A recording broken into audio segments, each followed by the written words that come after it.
We're live. Parfait, merci beaucoup. Good evening, everyone. Bonsoir tout le monde. Bienvenue à la rencontre du 16 novembre. Welcome to November 16th Russell Township meeting. Let's start off the meeting. Roll call. I'll ask all members of council to present themselves, please. Michael Ternowski, here and present. André Brisson, présent. Jamie Lauren here. Thank you very much. Councillor Associate is sick this evening, so she won't be attending. And just for the record, our greffière is here, Madame Camille Laflamme.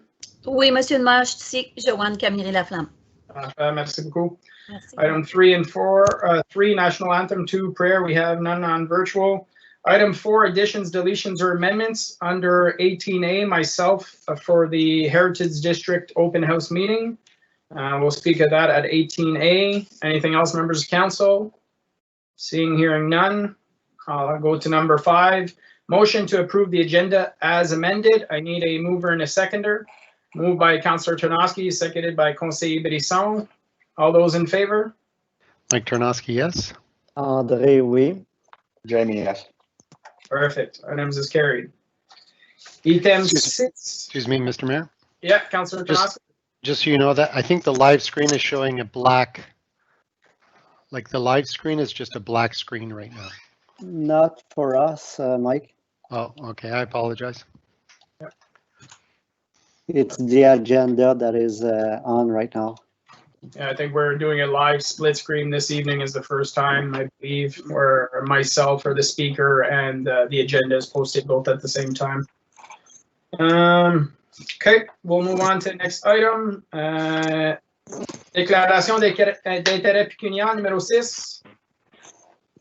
Avoir aucune.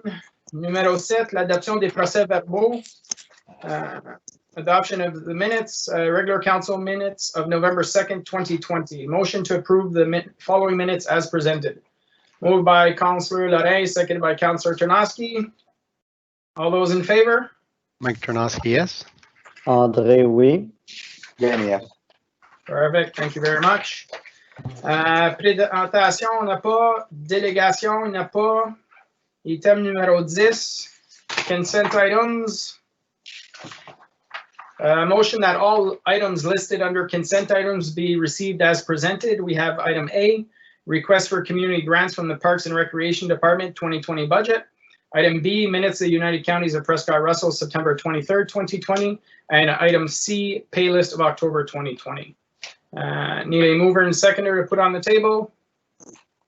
Moved by Conseiller Brisson, seconded by Councillor Lorrain. All those in favor? Mike Ternowski, yes. André, oui. Jamie, yes. Perfect. Move on to the next item. Item 11, reports from departments and council committees. I'll take a moment just to let the members of the public know. Our question period is later in the meeting, but you do have the opportunity to type in your question at this point in time, at any point until that question period, and we'll be able to address them at that time. So, pour les membres du public qui regardent, si vous avez des questions, vous pouvez les indiquer sur la boîte de questions. Les questions sont adressées plus tard dans l'agenda, dans l'ordre du jour, puis au item 14. Puis on va en discuter à ce point-là. Just make sure to please state your name and address for the record. S'il vous plaît, juste indiquer votre nom puis votre adresse pour les minutes. Alors, on va aller avec la première item. First item, item 11A, zoning bylaw amendment report PD 72-2020. The council receives report PD 72-2020 dated November 16, 2020 and approves the zoning bylaw amendments to zoning bylaw 2018-94 for a property known as 292 St. Thomas Road as follows. 1, from general agricultural exception 30 A230 to rural residential RR for the 2 new lots. From general item 2, from general agricultural exception 30 A230 to general agricultural A2 in order to remove the exception to comply with zoning bylaw 2018-094. And item 3, from general agricultural exception 30AR A2 30AR to general agricultural AR A2 AR to remove the exemption in order to comply with zoning bylaw 2018-094. These amendments are conditions of consent applications B024-2020 and B025-2020. Questions, members of council? Questions, membres du conseil? Seeing none, anything to add from the administration? Non, merci. Parfait. On va aller à la prochaine item, item B. Demande de modification au plan officiel et demande de changement de zonage 1095 rue Notre-Dame-en-Brun, décrit légalement comme étant plan HO Wood 1866, partie lot 28 et 30, plan 50R 8537, partie 1, 2, 3, rapport PD 75-2020. Que le conseil reçoit le rapport PD 75-2020 daté du 16 novembre 2020 et approuve tel que recommandé par le comité d'urbanisme et le département de l'aménagement du territoire la modification du plan officiel du canton de Russell pour la propriété connue comme étant le 1095 Notre-Dame afin de modifier la désignation de résidentiel à logement multiple et approuve le demande de changement de zonage afin de modifier le zonage de zone résidentielle 1R1 à zone résidentielle 3 exception 48 A3 48 pour permettre la construction d'un projet résidentiel à logement multiple et limiter la hauteur maximale autorisée sur la propriété en question à 12 mètres et pas plus de 3 étages et que le conseil est d'accord avec le comité consultatif sur l'aménagement du territoire de ne pas recommander la demande de changement de zonage pour la propriété en question en ce qui tient aux demandes suivantes. 1. Réduire l'espace ouvert paysager minimal requis de 30 à 25,5 et 2. Réduire la distance minimale entre une fenêtre d'une pièce habitable du premier plancher et un aire de jeu pour enfants de 6 mètres à 2 mètres. Questions, membres du conseil? Questions, members of council? Conseiller Brisson? It was just to know with those two things that they say not to, that they recommend that we don't accept. Does it just do that the building will be a bit smaller to adapt for those recommendations? Thank you, conseiller Brisson. Madame Tremblay? Bonsoir, membre du conseil.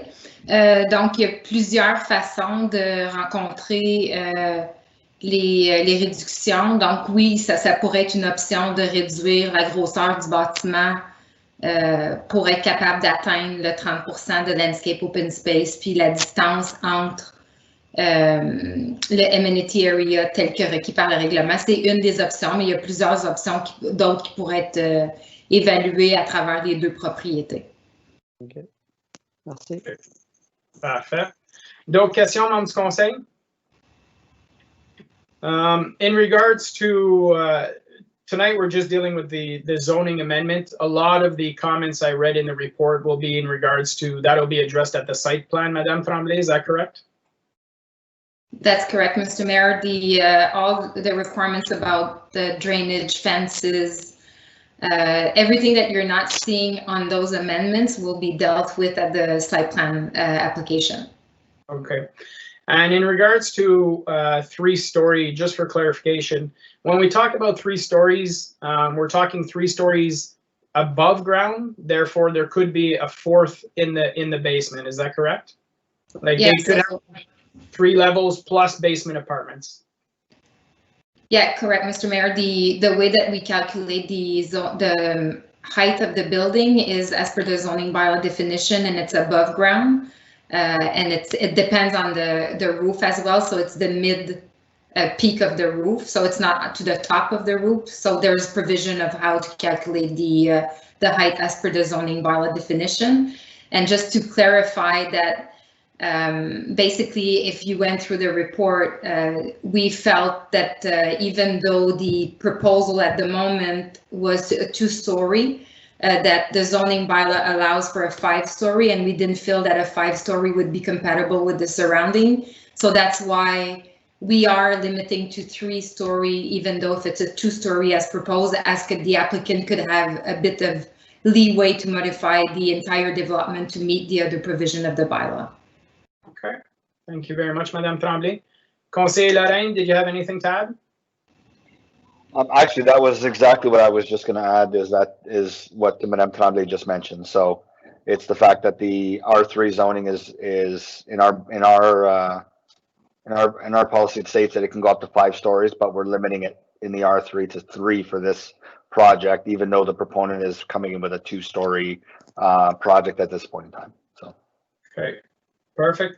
And I've heard concerns from residents in regards to windows backing onto their yards from a higher storage, essentially not having any privacy, if you will. Madame Tremblay, for those that have that concern. So we're not, through Mr. Mayor, again, we're not limiting the number of windows, for example, for the rear yard, and we're not limiting balconies as well, as long as it meets the requirement of the setback. So they need to meet that 7.5 rear yard setback, and as long as they do meet that, then we are this. And I just want to mention as well that the requirement of the 7.5 is the same as a single detached dwelling. So it's at the same time, I understand that the 3-story would be higher than a single detached dwelling. However, the setback would be the same. And as proposed right now, the 2-story is exactly the same height as a single, and it's the same setback for a single compared to what's being proposed at the moment. Okay, thank you very much. Any other questions on this one? This will come back later for our vote. Item C, official plan amendment and zoning bylaw amendment, application 1099 Notre Dame Street, Emblem, legally described as Plan H.O. Wood 1866, Lot 30 PT, Lot 32, report PD 78-2020. The council receives report PD 78-2020 dated November 16, 2020, and approves as recommended by the Planning Advisory Committee and the Planning Department the official plan amendment to the Township of Russell official plan to amend the official plan designation of 1099 Notre Dame Street from commercial to multi-residential, and approves a zoning bylaw amendment to bylaw number 2018-94 for the subject property to amend the zoning of the subject property from general commercial C to residential 3, exception 50R, R350, to reduce the minimum interior side yard setback from 3 to 2 meters for the west property line, and to reduce the maximum permitted height from 20 meters and not more than 5 stories to 12 meters and not more than 3 stories. And that council concurs with the Planning Advisory Committee to not approve the following requested amendments: to reduce the minimum lot area per dwelling unit from 115 square meters to 102 square meters, to reduce the minimum landscape open space from 30% to 28%, and to reduce the minimum distance between a habitable room window and a children's play area from 6 meters to 3 meters. Questions, comments, members of council? Anything to add from the administration? No, thank you. Okay. The only comment I'll make, and Madame Tremblay, if you can just weigh in on this one. I know in the last few years we've had discussions in regards to adding more commercial space in the municipality, and this has been a few times that we have projects that we're actually taking away commercial designation and replacing it with residential or R3. Does that have an impact at all when we're, basically dealing with the United Counties to say, look, we need more commercial industrial space, and they turn around and say, hey, you guys are giving it up, why should we give you more? Madame Tremblay. Thank you, Mr. Mayor. That's a great question. We have documents that are showing basically vacant land report analysis that was produced in 2009, and we also have a market analysis that was produced in 2018 showing that we're lacking in commercial space and that we shouldn't give up the space that we have at the moment. However, the 2009 vacant land policy analysis was done in 2009, did not consider the additional commercial space that we added in Emblem, so the 48 acres. So therefore, we could not consider at this point the conclusion of that report. And on top of it, the market analysis was not, as though they were saying that we're missing 12,000 square feet of commercial space in the village of Embrun and Russell. They're not dictating where exactly the land should be.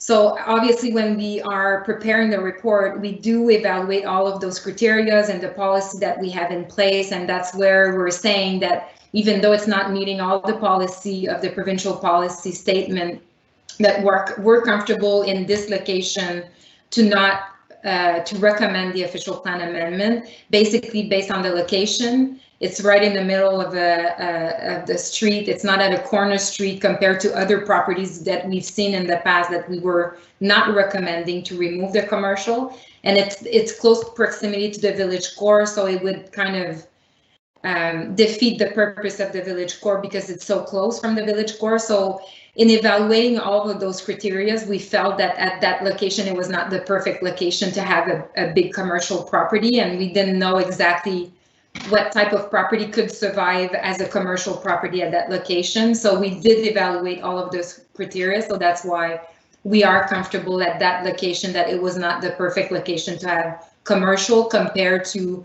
the benefit of increasing the density on the residential side of the equation. Perfect. Thank you very much, Madame Tremblay. Just want to make sure I have my arguments in line when I get up to the county level and I hear that comment. Any other questions, comments, members of council? Okay, hearing none, we'll move on to the next item. Item D, ébauche d'un plan de lotissement Ménard-Est, EMB Développement Inc., rapport PD 82-2020. Que le conseil reçoit le rapport PD 82-2020 daté du 16 novembre 2020 et approuve tel que recommandé par le comité d'urbanisme et le département d'urbanisme le plan de lotissement proposé soumis par EMB Développement Inc. étant partie du lot 9, concession 7, village de Russell, assujetti aux conditions énumérées dans ce rapport.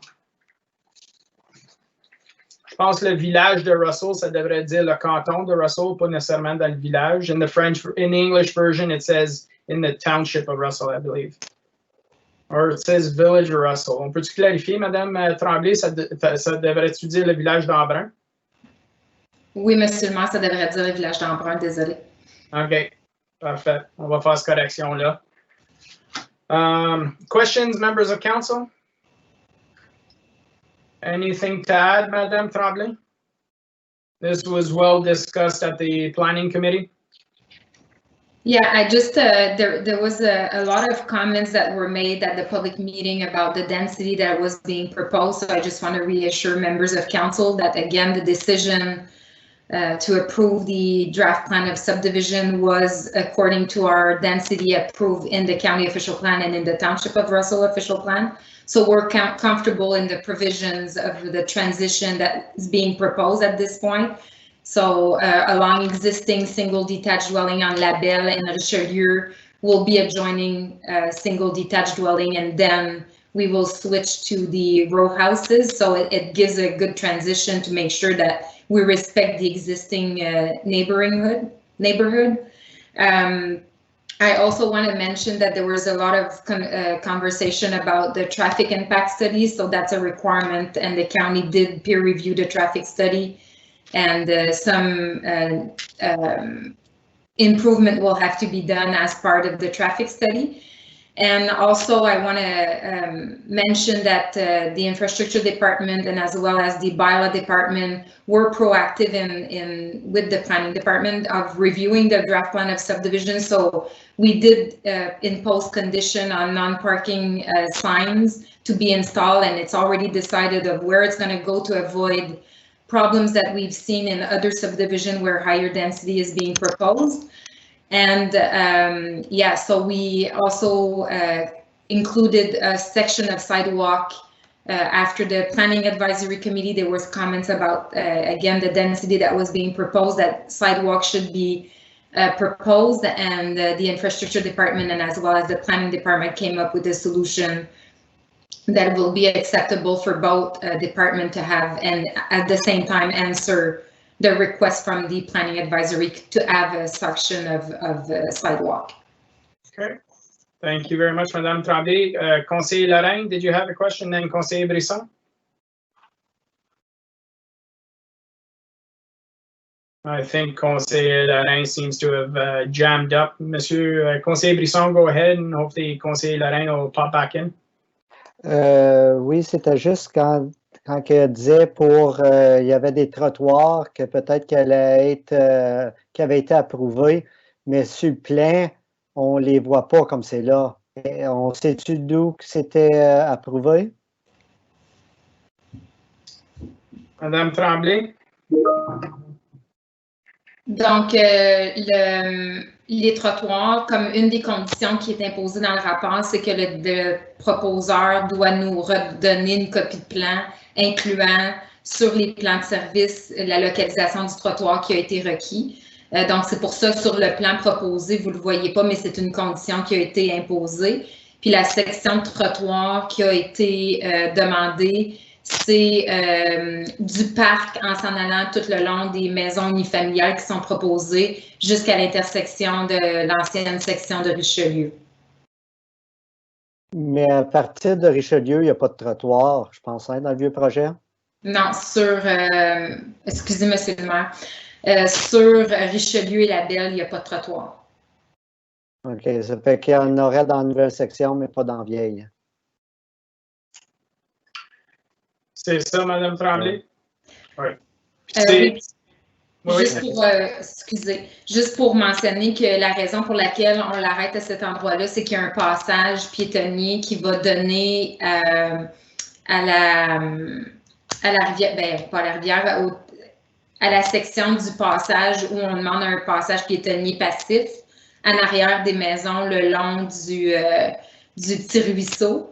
Donc, ça va faire un loop entre le parc, le passage piétonnier, le passage qui est au sud de la subdivision qui est proposée. Donc, c'est pour ça qu'on était à l'aise de demander cette section-là. Puis, en même temps, en demandant cette section-là, on n'élimine pas, si vous voulez, des stationnements sur rue parce que c'est en face des maisons unifamiliales isolées et on ne met pas le trottoir en face des maisons en rangée où il y a plus d'entrées conséquentes une à côté de l'autre. Okay. Merci beaucoup. D'autres questions? Conseiller Brisson?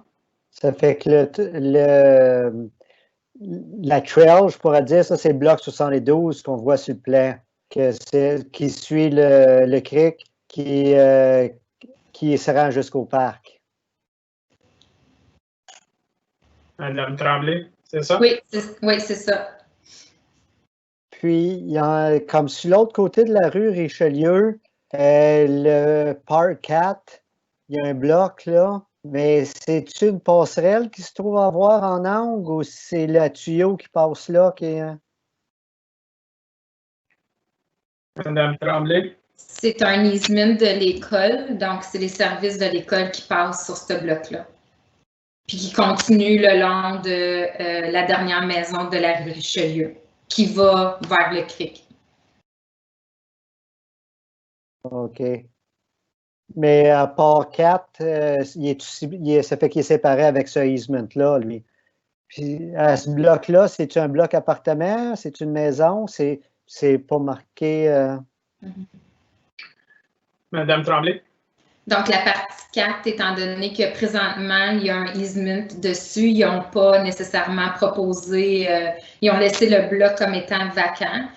Présentement, c'est zoné pour permettre seulement une unifamiliale isolée. Donc, s'il y avait autre chose qui était proposé, le demandeur devrait soumettre une demande de changement de zonage, puis aussi un plan d'infrastructure pour relocaliser l'infrastructure qui est en place, qui bloque, qui coupe techniquement le terrain en deux, là.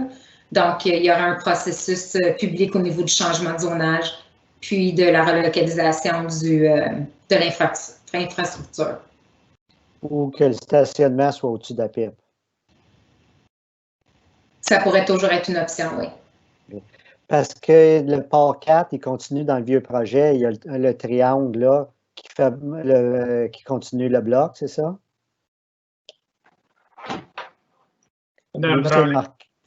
La partie 4, monsieur le maire, la partie 4 est appartenue par la municipalité. Excusez. La partie 4 est appartenue par le développeur, mais l'autre partie qui est dans l'ancienne subdivision de la rue Richelieu appartient à la municipalité. D'où c'est marqué 157? Exactement, oui. OK. Mais c'est une possibilité qu'on pourrait avoir qu'éventuellement, s'il veut faire de quoi, qu'on le vende, ce bloc-là, ce triangle-là, je pourrais dire. Ça serait une discussion à avoir à ce temps-là, si jamais c'est demandé. Mm-hmm. OK. OK, Parfait. parfait. D'autres questions, membres du conseil? Juste pour clarification, Madame Tremblay, je sais que de plus en plus, des maisons unifamiliales commencent à faire des appartements dans la cave. Évidemment, il y a des standards à suivre. Avec je ne sais pas si on le prend en considération, on va le prendre en considération avec le prochain plan officiel. But are we looking to increase or to take that into consideration when we're doing our subdivisions, the possibility, all of a sudden that 10 houses decide to make apartments in their basement like we've seen in other subdivisions? Yes, we do, in a sense that when they plan, for example, for the traffic study, they need to account for the number of houses and apartments and maximum density of that subdivision. So they do take into consideration that apartments could be added in the singles. And for us as well, when we calculate the density, we don't calculate for taking into account that they could have an apartment. However, for example, when they apply for building permit, we make sure that the parking requirement meets the fact that they're adding an apartment. So yes, we do. There's a process in place to make sure that the apartments are considered. Okay, but for the traffic impact study, they really take worst case scenario, full build out, what the impact could be, and then base their recommendations on the full build out. Perfect. Thank you very much. Anything to add? There's nothing to add. I got a message from Conseiller Lorrain. He lost connection, so we'll have to, hopefully he'll be back shortly. Next item is item E, Fortification of Land Bylaw Report PIC 14-2020. The council receives report PIC 14-2020 dated November 16, 2020, and approves the proposed bylaw to regulate the fortification of land and the protective elements applied to land in relation to the use of land in the Township of Russell. Questions, comments, members of council? Councillor Tarnowski? So I just want to confirm, is this the time that I can ask about the specific bylaw itself, or do we have to wait to the bylaw section? Is this good? No, you can ask questions here. Okay, so obviously very interesting bylaw. To read this as a newer council member, to see that we have bylaws for this kind of stuff is very interesting. I have everything seems fine to me. I just wanted to see that everything that's in there, any additions that we've done, are items that are already currently in other municipalities. I just wanted to check if that's accurate. Thank you, Councillor Tarnowski. Yeah, I've read a few of these over the last 6 months. Madame Bordeaux, a lot of these items are elsewhere in other municipalities. Yes, the bylaw was drafted and we did receive bylaws from numerous municipalities. I would think around 8 or 10 municipalities where we've gathered information and used what was necessary for our township. Okay, thank you. Merci. D'autres questions, commentaires? I just want to say the biggest addition to this bylaw, we did have one in the past. We did a change and revamp it, but the biggest addition is with cameras, people having cameras outside their household. So they need to aim it on their property and not out on the street or not out onto neighboring properties. So we did receive complaints in reference to those, so we did add it to the bylaw. Okay, thank you very much. D'autres questions?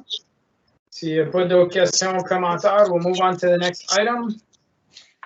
Item F, mise à jour du programme de collecte de déchets, rapport ISPW 23-2020.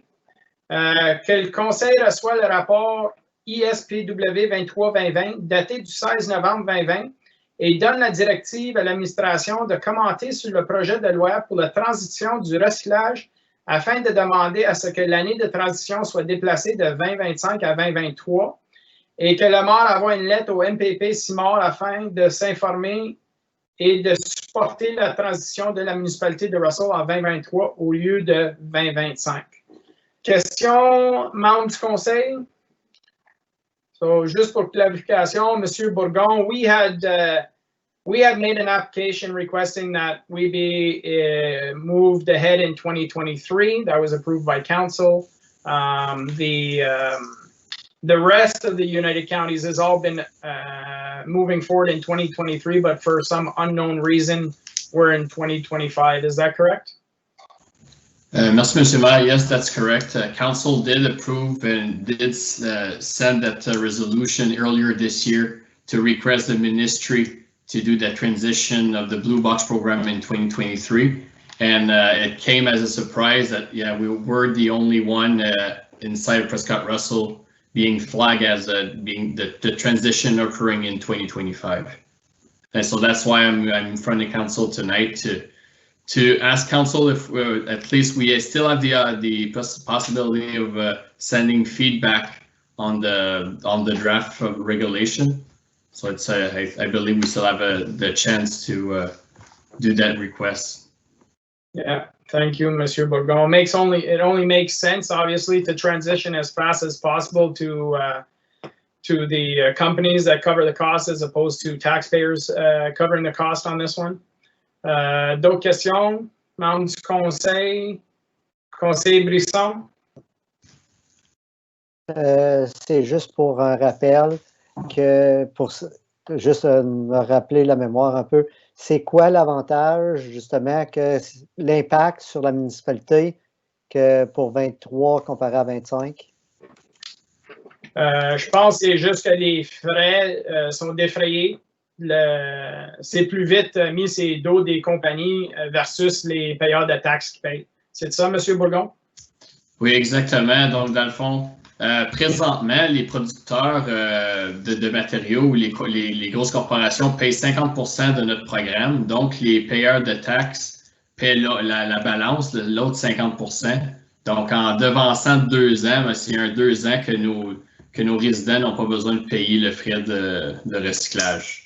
Donc, qui est une économie de 61 $ annuellement par résidence. OK.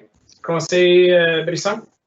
Puis cet argent-là venant des producteurs de choses, ça c'est-tu genre venant d'un subside de la province, du fédéral? C'est qui collecte cet argent-là des producteurs de... Parce que c'est pas tout du local là, qui produit? Monsieur Bourgon? Donc, quand on parle de producteurs, c'est les grosses multinationales, c'est les Loblaws, Costco, toutes ces grosses corporations-là qui font la production de tous ces différents produits-là. Donc, eux, annuellement, doivent payer un frais pour supporter le recyclage, si on veut. Donc, il faut qu'ils payent pour le recyclage de leurs produits que eux font. Donc, en fait, de rendre ça, ils appellent ça l'économie circulaire. Donc, le consommateur, au bout de la ligne, va payer pour le recyclage à 100% là, de tous les matériaux. C'est une méthode qui est déjà implantée dans les pneus. Lorsqu'on fait l'achat d'un nouveau pneu, le frais est déjà inclus dans ton achat pour payer pour le recyclage de ce pneu-là lorsqu'il atteint sa fin de vie. Donc, c'est un peu le même principe là, pour tous les matériaux recyclables. OK. Mais la collecte se fait-tu à partir de notre gouvernement provincial ou fédéral, comme c'est là? Monsieur Bourgon? Ben, je ne suis pas certain si je comprends la question, mais présentement, les différents paliers de gouvernement ne sont pas impliqués financièrement là, dans ce processus-là. C'est une agence, un troisième parti qui gère. Nous, les municipalités font du reporting à chaque année sur nos dépenses. Puis c'est comme ça que s'est établi combien que ces producteurs-là doivent payer envers le système de recyclage de la province de l'Ontario. OK, c'est une autre agence provinciale qui s'en occupe et non directement le gouvernement. C'est ça? Exactement. Le ministère de l'Environnement, eux, sont responsables d'établir la réglementation, mais c'est une agence là, qui agit dans la distribution des fonds là, à ce moment-ci. Merci. Merci. Councillor Tarnowski? Sorry, mais on s'entend que rien ne se perd, rien ne se crée. À la fin de la journée, les résidents vont payer à travers quand ils font leurs achats pareils, right? C'est juste, ça ne va pas être nous autres qui collectent puis nous autres qui payent. C'est ça? C'est Monsieur Bourgon? Puis je voudrais aussi ajouter qu'il y a aussi l'intention de forcer ces grosses corporations-là à améliorer leurs produits. Donc, les rendre plus faciles, de faciliter le recyclage de ces produits-là, de réduire l'emballage. Il y a aussi cette partie-là qui est l'intention de créer cet effet-là, puis de remettre la responsabilité, dans le fond, du packaging en son entier là, aux manufacturiers. Oui. Quand tu achètes un USB stick petit comme ça, puis ça vient un package aussi gros qu'un sac de chips, tu le sais qu'il y a bien de gaspillage là. Alors, c'est définitivement le but ultime. Le gouvernement met ça en place pour essayer de forcer les compagnies pour être plus environmentally conscious of their packaging. So, OK, parfait. No further questions on that one. We'll move on to the next one. Item G, Snow Dump Feasibility Study Report ISPW 24-2020. The council receives report ISPW 24-2020 dated November 16, 2020 and approves the proposed site for a future snow dump facility and approves to proceed with the detailed design and the amendment to the UCPR official plan and zoning bylaw. Questions, comments, members of council? Councillor Tarnowski? Thank you very much. So a question for Monsieur Bourgon. I've got two questions. So the first one is, when I went through the actual the feasibility study, I didn't see any operating costs per se. And I wouldn't that be on there normally, like for a feasibility, to see what it's going to cost us not only to develop it but to run it on an annual basis? Because I was trying to find the difference in costing in running one with heated snow melt or not, and I couldn't find that. Thank you for the question, Monsieur Bourgon. Well, you're right. There's no real specific on the operation cost, but it was mostly to look at the capital cost. If we proceed with no melting, so basically just a pad, well, then the operation costs remain the same as what we're currently doing. But we are improving. We will improve. Less traveling with our trucks in wintertime, so we won't need to rent as much vehicle since we have a shorter route. So there will be those type of advantage throughout our snow operation by proceeding with just a regular pad and you let the snow melt on its own. Yeah, I'm just surprised that there is no costing for it. So I understand that obviously the cost would be the exact same as we have now, minus the extra travel, but I'm surprised that a study wouldn't show that. And the other thing that kind of surprised me is the 30% contingency fee. So I've looked at a few of these studies now, and I've never seen one this high, and maybe it's just because I haven't seen enough of them. But is that a standard, like this big of a difference, like a 30% contingency fee when you're doing a feasibility study like that? Is that expected? Monsieur Leduc, Monsieur Bourgon? We typically see more like the 15% or 20%. In this case, it's still a feasibility. It's really high level. So it won't be the first time. Like when we do Class EAs, you'll see those big contingency. So obviously, by doing a detailed design to come closer to a tender, then those contingency will be reduced by a lot. OK, merci. Parfait. D'autres questions, conseiller Brisson? Oui. It's just that, bon, on va aller en français, ça va être plus facile. Dans la proposition, les différentes options, il y avait juste comme storage de neige, tu avais un acre, puis un acre et demi, puis je sais que dans le rapport, il recommande un hectare, excuse, pas un acre, 1,5 hectare. Puis là, ils mettent un hectare. Ma question est aussi, présentement, c'est mis en arrière de la shed, le deuxième site qui est à proposer. C'est comme c'est là qui est mis. Quelle grandeur de terrain qui est utilisée présentement? Merci, conseiller Brisson. Monsieur Bourgon?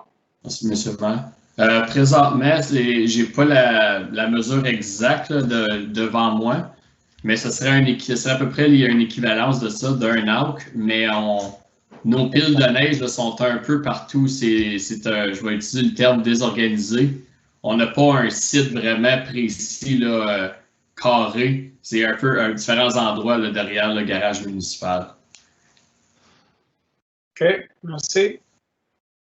D'autres questions? Conseiller Brisson?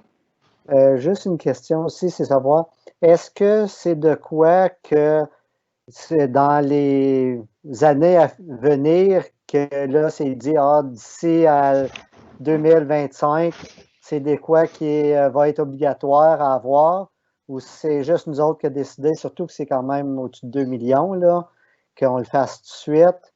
Y a-t-il une raison pourquoi c'est tout de suite au lieu de plus tard? Merci. Monsieur Bourgon? Donc, la première partie de la réponse, c'est que non, présentement, il n'y a pas de. Le ministère ou la province ne nous ont pas vraiment signalé que ça va être imposé, mais le dépotoir à neige a quand même été adopté dans le plan stratégique 2 ans en 2019, donc l'an dernier. Donc, c'est une des raisons pourquoi on travaille sur ce projet-là. C'est certain que le 2 millions, c'est un coût élevé. C'est quand même en feasibility study où je suis persuadé que ce coût de construction-là va réduire si on regarde combien d'autres temps de rétention nous ont coûté, puis le niveau de l'installation. Fait que je suis persuadé que ça va être sous la barre des 2 millions, c'est certain. Là. Puis encore une fois, avec en faisant nos plans de design, on va pouvoir donner des meilleures idées de budget au conseil là, par la suite avec un plan financier. Okay. Merci, M. Bourgon. M. Leduc? Bonsoir, Madame du Conseil. Je pense à la question aussi, il était question d'adresser les déversements de la fonte des neiges dans la rivière aussi, présentement. Donc, je pense que si on pose la question de pourquoi l'urgence d'agir, ben, je pense que South Nation nous demande est-ce qu'on revoit notre façon de faire par rapport à la fonte des neiges, puis contrôler les déchets, et tout le reste. Donc, c'est quelque chose qu'il faut adresser aussi dans les années à venir, définitivement. We're being proactive in being more environmentally friendly as opposed to dumping everything and having it drain directly into the river, essentially. Monsieur conseiller Brisson. Oui, puis l'autre commentaire, c'est justement, par exemple, si on aller de devant, j'opterais justement pour un peu plus grand le pad, comme justement 1 hectare et demi que le 1, parce qu'on le sait que le village grossit aussi. Puis avec le coût, une fois que tu le commences à le faire, est beaucoup plus petit, moindre quand que tu le fais d'un coup que d'essayer de regrandir après, là. Ça fait que c'est pour ça que moi, c'est ma suggestion, justement, que si on décide d'aller de devant, ou même qu'on décide d'aller de devant, regarder comme justement plus la grandeur de 1 hectare et demi. C'est pour ça que je demandais un peu combien grand que présentement on utilisait pour avoir une idée que si c'est vraiment les chiffres sont proches ou si on est vraiment bien off de cette grandeur-là. OK, parfait. Merci pour les commentaires. Ça fait du sens si tu veux faire certain qu'on planifie pour le futur comme il faut, puis pas juste réagir exactement comme on est aujourd'hui. D'autres questions, commentaires? Hearing none, on va aller à la prochaine item, H. Renouvellement de la licence du système de distribution d'eau, rapport ISWAT 01-2020, que le conseil reçoit le rapport ISWAT 01-2020 daté du 16 novembre 2020. Questions, membres du conseil? No questions. Pretty standard report. Anything to add, M. Bourgon? Rien de spécial, Monsieur le Maire. It was simply to inform council, which are the owner of our water system, that we're doing all the necessary to have our license renewed. Okay, perfect. Thank you very much. Move on to the next item. Item I, Stiver Park Initiative Report PR 19-2020. That council receives report PR 19-2020 dated November 16, 2020, and confirms the endorsement of the fundraising efforts of the committee led by Mrs. Kimberly Warren for the purchase of structures in Stiver Park in Russell. Questions, comments, members of council? Councillor Tarnowski. I just wanted to publicly congratulate Mrs. Warren and the citizens there that are working to make this happen. It's always nice to see the community, like a community grassroots kind of movement form and try to do this. So we had a presentation by Ms. Warren, a very good presentation in the Parks and Rec Committee, and they're going full speed ahead, and they want to improve their particular park, which they back onto, and so they're taking initiative in doing that. So it's awesome to see that community take that kind of leadership role. So I just wanted to applaud that publicly. Thank you. Thank you, Councillor Tarnowski. Conseiller Lorrain. I echo Councillor Tarnowski's sentiments there. As everyone knows, Stiver Park, or the Stiver area, holds a very near and dear to my heart, as I started that park with a lot of dedicated residents back in 2005. So to see the next wave of residents banding together to bring more facilities to their area, I think is an amazing thing. So can't wait to see what those look like down the road, and applaud the dedicated residents of that area. Perfect. Thank you very much, Councillor Lorrain. Anything to add from the administration? Madame Guital? Thank you, Mr. Mayor, members of council. No, I think Councillors Lorrain and Tarnowski kind of resume what I wanted to say, and we'll try to be helpful to Mrs. Warren, and we've already started a discussion, so everything is on a good path. Okay, thank you very much. We'll move on to the next item, item J. Rapport trimestriel du service d'incendie, rapport ROS M04-2020, que le conseil reçoit le rapport ROS M04-2020 daté du 16 novembre 2020. Questions, commentaires, membres du conseil? Oui.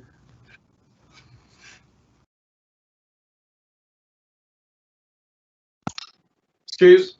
Allez-y, conseiller Brisson. Okay, I just take this opportunity for the fire department. It's just that to mention that this weekend I've been in Richelieu Park, and there was a group that had done a fire right in the comme dans les épines, under the trees. So I would recommend that making sure that that settlement is clean up. And maybe I'm even suggesting that maybe in our other park too, making sure to have some sign. I didn't thought we needed some sign, but it seemed that just stating that no fire is allowed in the forest, because it doesn't take long to make a fire forest there. Okay. Parfait. Merci, conseiller Brisson. I'm sure the chiefs and Madame Bourdeau are taking notes. Madame Bourdeau's bylaw department, when doing their rounds, I'm sure will peek in there to make sure that there's not people holding bonfires in our local forests. Other questions, Councillor Tarnowski?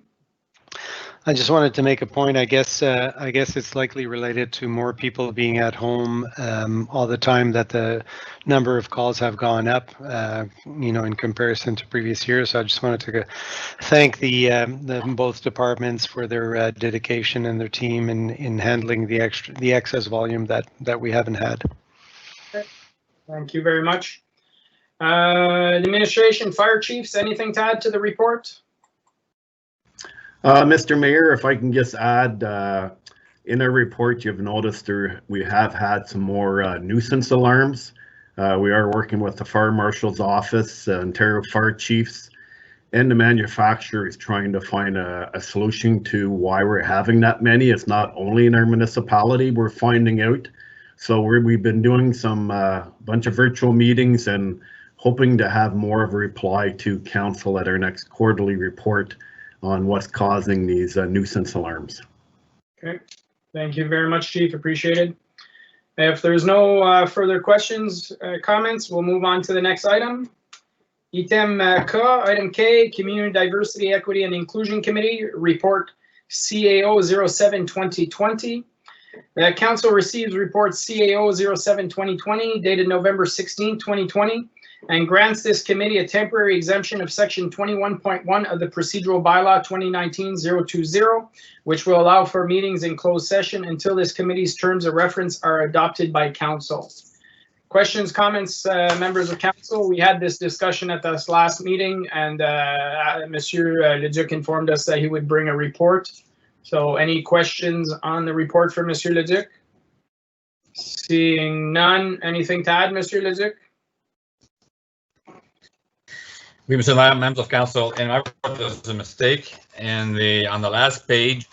As for the municipal act in section 238, it says a committee is recognized or has to respect closed session obligations if there are more than 50% of the community members are members of council. So my report is you should be corrected to say that in that paragraph, as less than 50% of the committee members are members. So then remove not, and same thing in French, enlever le ne, parce que c'est pas la bonne chose par rapport à la loi municipale. But still, there's more members of the committee that are public members than members of council. So that's why it's allowed to proceed under the municipal act to go in closed session. And in this case, we're asking only for a temporary exemption. So whenever the terms of reference are being presented to council and adopted, then they'll be going back to full respect of the community bylaw and the procedural bylaw. Okay. Thank you very much, Monsieur Leduc. If there's no further questions, we'll move on. Next item on the agenda is item 12, reports from investigator and the ombudsman. We have none. Item 13, des avis de motion, on n'a pas. Item 14, période de questions sur la réunion du jour. Item 14 is question period on the meeting of the day. I believe we have some questions, so we'll go through those. Stephen Thorne, I believe this is in regards to the two properties on Notre Dame Street.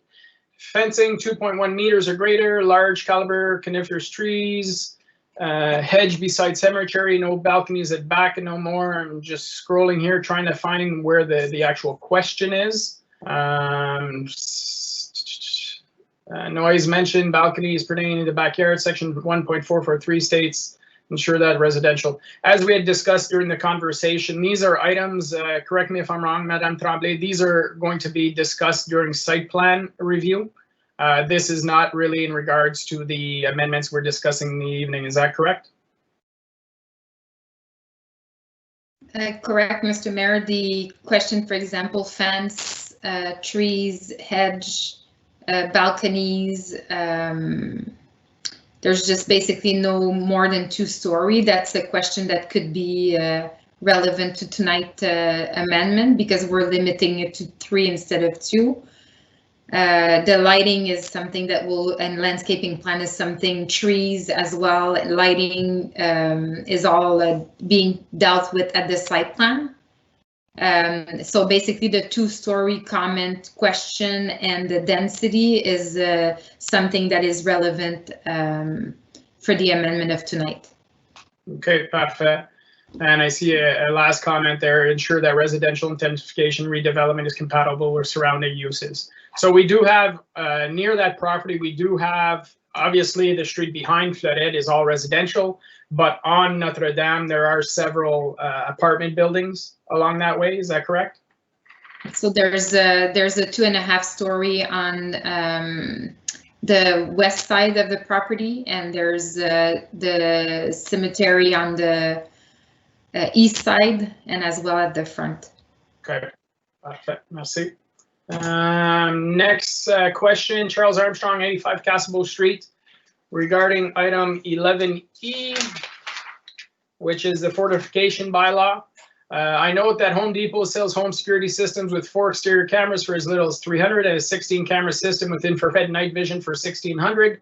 They're very popular. Were the complaints investigated to determine if the security cameras were actually intrusive, and to what extent? How many complaints motivated the security camera restriction? Does this bylaw prohibit Wi-Fi doorbell cameras? Does concrete construction such as insulating concrete form residential and light building construction permitted by the building code part B9 with concrete walls, concrete from residents in the township? I'm not sure if you have questions for this, Madame Bordeaux.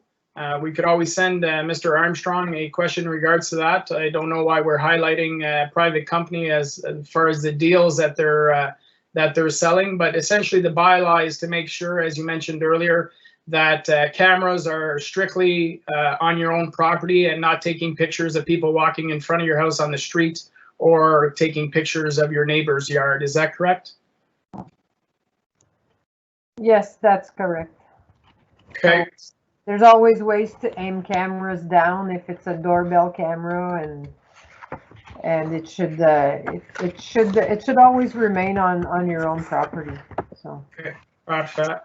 And I see there's a question in regards to the building code. I'll suggest that we can, Monsieur Armstrong, you can send it to the building department, or the building department can send you an email at that regard. So, Mr. Armstrong, 85 Castlebeau Street, in regards to 11F, the recycling program. If I note the proposed regulations state that the producer will be responsible and they can pass on the cost of the program to the consumers, how does the township envision this blue box program unfolding? Do we expect that a producer garbage truck will pass by our streets someday and pick up the blue gray box? Will there be coordinated times with other residential waste as once a week? Will the producer have different days, once a week, every 2 weeks, every month? Will the township continue to collect the blue gray box with cost recovery basis? Monsieur Bourgon, from an operational standpoint, we're not looking at massive changes. This is really dealing with how the costs are paid, how we receive funding from the third party or the levels of government if they choose to go that route directly. Monsieur Bourgon? Yes, exactly. But the producer will also take over that part of our contract eventually. Right. But it is part, like all the discussion that with municipalities, AMO, and the different organization, everybody agree on one thing, is to maintain the same level of service. So basically, from a resident's point of view, you won't see the difference. So essentially, that would be the quick and easy answer.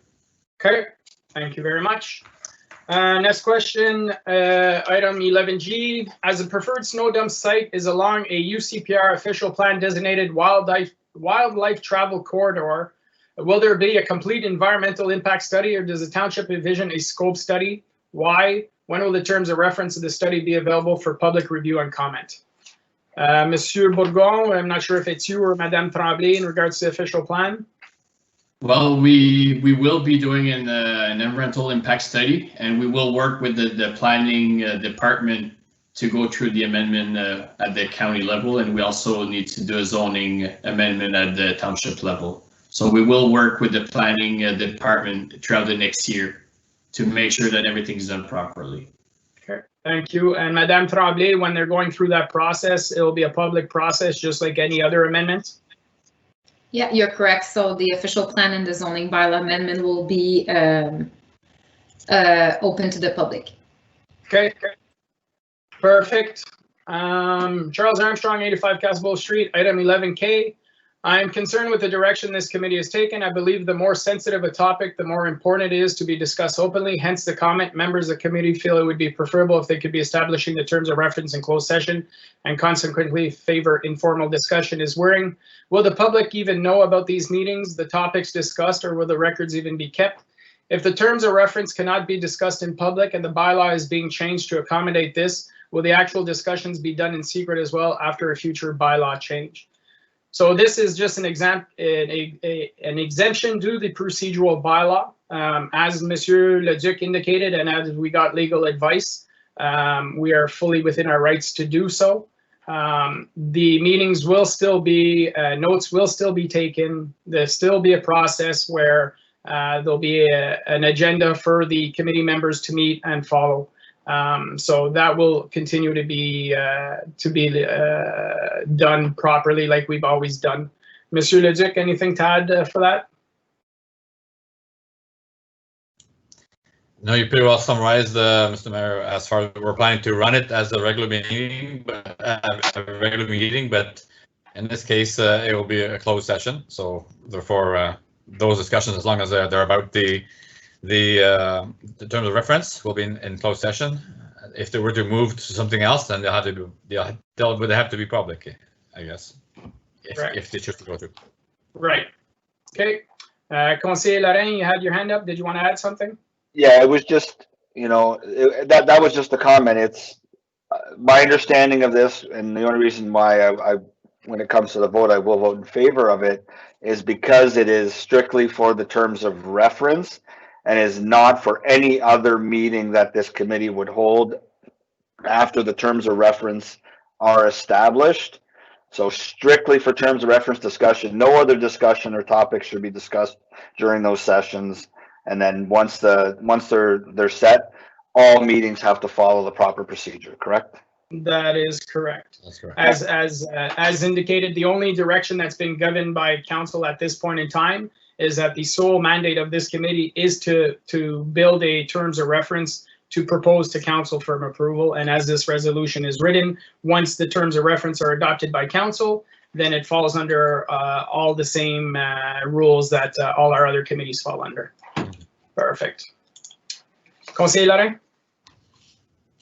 Yeah, sorry about that. Because there was a question about it in the Q&A, and I think it might have been dealt with while I happened to have been disconnected from the meeting as a participant like this. Can I ask a quick question to Mr. Bourgon about the recycling program? I just wanted to understand one thing, if that's okay. Yeah, go ahead, Conseiller Lorrain. Okay. So essentially, if we were to get that approval and if everything were to be changed at that point in time, there's a portion of the fee that the residents pay. Would it be the understanding that those residents that we would no longer be charging the residents that amount, and there'd be an equal amount to offset that from the province? Is that the way the program ultimately would be dealt with? Monsieur Bourgon, have they figured out all those details yet? Not all the details, but essentially, like the portion of user fee paid by the resident will not be paid by the municipality. So we will pay indirectly as we're purchasing different items, but the resident will not pay a specific fee for the blue box program, so for the recycling. So in that point in time, then when we look at the fees that we charge currently, how they're broken down, there should be a reduction of those rates at that point in time when it transitions over, correct? Yeah, exactly. So if we look at our 2021 budget, well, there would be a reduction of $61 per user fee, so per unit or residence. Right. So that's one of the advantages of having it moved up to 2023 as opposed to 2025. So we can give that reduction that much quicker to our residents. Okay, perfect. Awesome. Thank you. That's what I just wanted to clarify. All right, not a problem. So we'll move on to the next item, item 15, résolution. Motion que le Conseil approuve toutes les recommandations énumérées à l'ordre du jour au numéro 11, rapport et département du comité et comité du Conseil. Besoin d'un proposeur puis un appuyeur, s'il vous plaît. Proposé, conseiller Lorrain, appuyé, conseiller Ternowski. All those in favor? Michael Ternowski, oui. André, oui. Jamie, yes. Item is carried. We'll move on to the next item, which is 16 bylaws. And it's a motion that council approve bylaws 2020-136 to 2020-140 inclusively for first, second, and third reading as listed on the agenda. Need a mover and a seconder to put it on the table. Moved by Councillor Ternowski, seconded by Conseiller Brisson. All those in favor? Mike Ternowski, oui. André, oui. Jamie, yes. Item is carried. Item 17, new business reports, we have none. Item 18, 18A Heritage District meeting. I believe it's on the 24th at 6 p.m. Madame Tremblay, would you like to give us a little bit of information on that? Yeah, so the link is, so just to start, it's the last public meeting of the Heritage. So basically at that meeting, we'll see all the guidelines and how it will affect property owner into the actual district. So everybody that's in the district should have received an invitation by the mail, and there's an invitation as well that was posted in Le Reflet, and it's also available on our website. The invitation was also sent to members of council, and so if you need information on how to get the link, please send us an email at our Russell Township email, and we'll send you the link. And therefore, this after this public meeting, we will be able to present the full report for adoption or not to members of council at the second meeting of December. Okay, thank you very much, Madame Tremblay. We encourage as many people as possible to watch and learn about the planned district. Move on to the next item. Item 19, public consultation hearings. We have none. Item 20, closed session. Motion to move into closed session at the hour of 7:06 p.m. to address matters pertaining to Section 239 of the Municipal Act 2001, SO 2001, Chapter 25, to consider matters relating to 1. Sale of land in an industrial park, verbal report under Section 2C, a proposed or pending acquisition or disposition land by the municipality or local board. Item 2, litigation or potential litigation with respect to a property in the 417 Industrial Park, report CS 14-2020 under Section 2E, litigation or potential litigation including matters before administrative tribunals affecting the municipality or local board. Item 3, update on the proposed or pending acquisition of land in Emblem, verbal report under Section 2C, a proposed or pending acquisition or disposition land by the municipality or local board. Item 4, update on a proposed or pending acquisition land in Emblem, verbal report, Section 2C, a proposed or pending acquisition or disposition land by the municipality or local board. And item 5, closed session minutes of the regular council meeting dated November 2nd, 2020. Need a mover and a seconder to go into closed session. Moved by Councillor Tarnowski, seconded by Conseiller Belisson. All those in favor? Mike Tarnowski, yes. André, oui. Jamie, yes. Perfect. We are now going into closed session. For those watching and it's your first time, members of council will go into closed session to discuss these items. And once we are done that meeting, we will come back to this one, report out a closed session, at which point in time it'll just be a matter of closing the meeting up. So thank you very much, everyone, and we'll see members of council in the closed session meeting in a few minutes. Thanks.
Welcome back, everyone. Members of council are now back. Technically, I'll just do a quick roll call again so we can make sure. Mike Ternosky present. André présent. Jamie here. Perfect. I'll ask Madame Camille-Laflamme if you could report out a closed session, please. Yes, Mr. Mayor. So item 1, council was briefed on the subject, and as a result of the closed session, we'll have a motion to be presented for council's consideration right after this. Number 2, council was briefed on the subject and a direction given to staff on how to proceed and to report back at the next council meeting.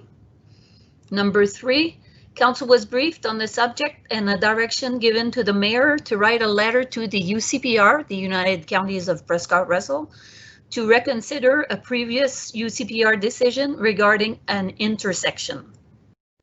Number 4, council was briefed on the subject and a direction given to staff on how to proceed.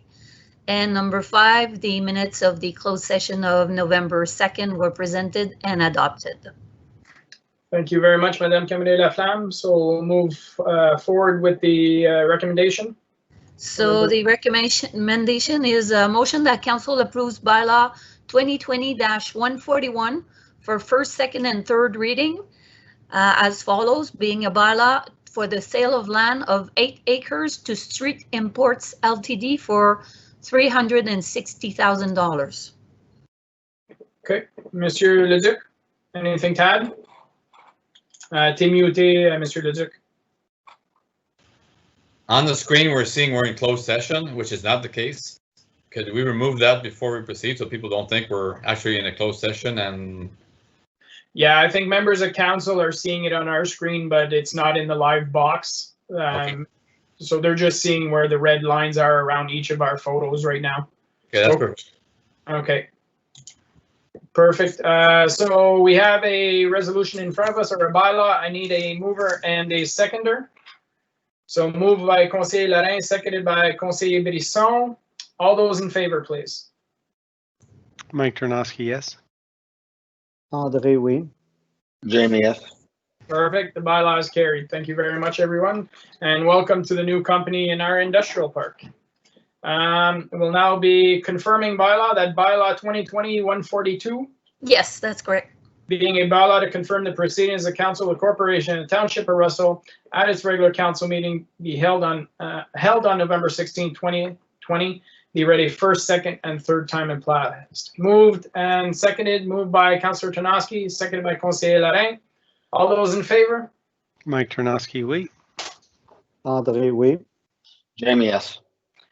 Confirming bylaws carried. The next meeting, regular public meeting of council, will be held on Monday, December 7th, 2020, and we are adjourned at 8:25 p.m.